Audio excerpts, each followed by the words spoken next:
Nous sommes rendus au Logion 105. Allons-y. A dit Jésus, celui qui connaîtra le Père et la Mère sera-t-il appelé fils de pute? Alors, je vais vous donner tout de suite une partie de ma réponse, là. La voici. Ce Logion me dérange. Oui, parce que il me manque des éléments de l'époque de Jésus, dans le contexte que ça a été dit. Pour moi, là, puis moi, je n'ai pas connu cette époque-là, donc j'ai de la difficulté un petit peu. Mais je vais vous donner, selon moi, ma première réponse, là. Si on fait le 1, c'est-à-dire réunir le masculin et le féminin, ben là, on connaît le père et la mère. Donc, la réponse est non. On ne peut pas nous appeler fils de pute. Ça, c'est une première version que j'ai faite. La deuxième version, c'est quand il dit, par exemple, à l'époque de Jésus, ou même encore aujourd'hui, ça veut dire que la plupart des gens, ce qu'on appelait les bâtards, là, c'est qu'ils connaissaient la mère, mais ils ne connaissaient pas le père. Mais ici, là, c'est comme s'il disait, ben, connaître le Père vivant à l'intérieur de nous. C'est ça que Jésus veut nous dire, là. C'est celui qui connaît le Père vivant et la mère, sera-t-il appelé fils de pute? Ben, la réponse, c'est non. Euh, on ne pourrait pas l'appeler fils de pute puisqu'il connaît les deux. Donc, c'est un logion qui, pour moi, est plus difficile à cause de l'époque, mais je pense quand même, avec la deuxième réponse que je viens de vous donner, là, je pense que c'est elle. Alors, ce serait ça. Et là, ben, ça met fin à ce logion. Et moi, je vous attends pour le logion 106. Nous sommes rendus au logion 106. Allons voir ça. A dit Jésus, quand vous aurez fait le 2-1, vous serez fils de l'homme. Et si vous dites, montagne, éloigne-toi, elle s'éloignera. Alors, je vais vous donner tout de suite ma propre réponse. La voici.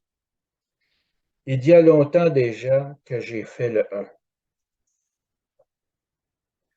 J'ai parcouru le cheminement du Monacho et en ma conscience, j'ai réalisé l'unité.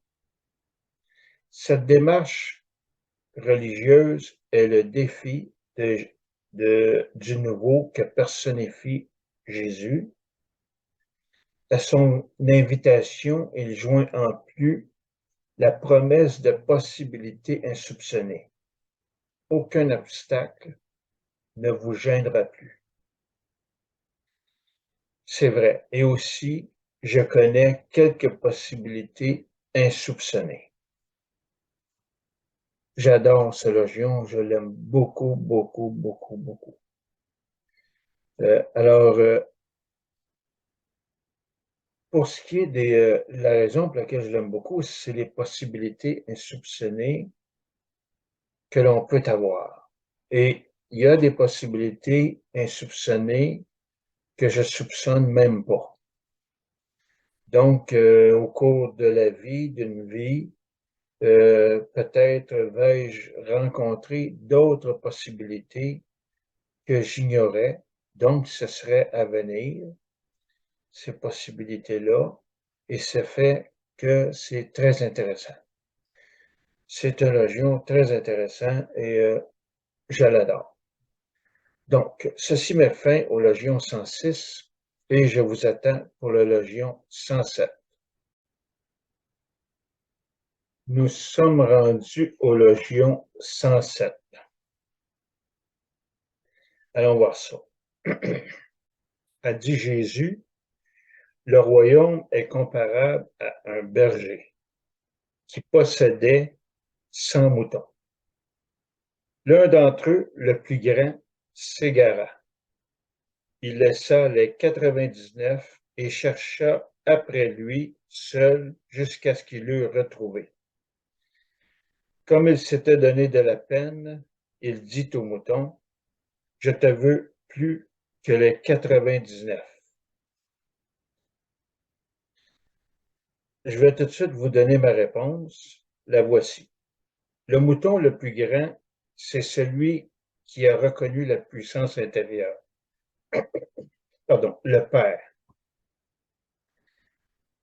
Et ce mouton s'égara parfois.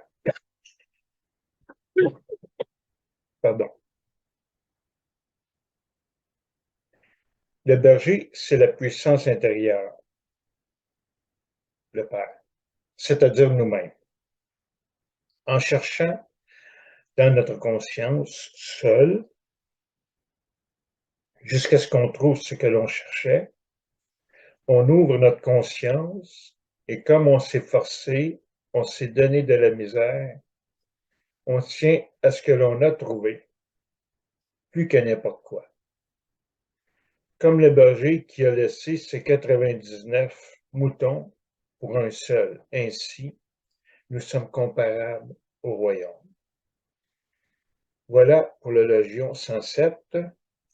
Et ceci met fin à ce Logion. Et moi, je vous attends au Logion 108. Nous sommes rendus au Logion 108. Allons-y. A dit Jésus, celui qui boit de ma bouche sera comme moi. Moi-même, je serai lui. Et ce qui est caché lui sera révélé. Alors donc, tout de suite, moi, je pense au Logion 13, quand Jésus a dit 3 mots que l'on ne saura jamais à Thomas, quand il l'aura broué. OK? Je pense à celui qui boit de ma bouche sera comme moi. Ça veut dire, il lui aurait peut-être dit, tu es moi ou je suis toi, là. Tu sais, si on se souvient du Logion 13, là. Moi-même, je serai lui. Donc, mais dans les faits, c'est qu'il nous dit que le canal, il y a un canal qui se fait, le lien que vous avez avec votre Père le vivant. C'est ça que ça veut dire. Moi, j'appelle la puissance intérieure, mais ça veut dire qu'il y a une communication là, qui se fait. Donc, quand vous en êtes là, vous êtes un monacho, là, ça veut dire que vous avez toutes les réponses du Père le vivant. Et ce qui est caché lui sera révélé. Donc, c'est ce qui est arrivé avec Thomas. Ça veut dire que Thomas, lui, là il buvait il boit les paroles de Jésus et donc, il boit les paroles, il a son contact avec sa conscience. Il les boit, les paroles. C'est ça que ça veut dire. Jésus s'en a aperçu, lui, tout de suite, là, que Thomas avait réussi ça. Donc, il est comme Jésus. Il y a une communication. Tout lui est révélé. Puis c'est pas surprenant non plus parce que c'est Thomas qui a écrit les 114 logions. Donc, c'est pas surprenant. Il y avait les réponses de le Père le vivant. Il y avait son contact, le contact. Je ne sais pas si je suis assez clair, là, mais en tout cas, je vais vous donner ma réponse. La voici. On devient source nous-mêmes. C'est ce qui est arrivé avec Thomas. On devient l'être absolu. Mais oui, parce que là, on a accès à un contact direct avec nos 100 milliards de neurones. C'est ce qui se passe. Nous sommes l'être absolu en devenir. Voilà ma réponse au Logion 108.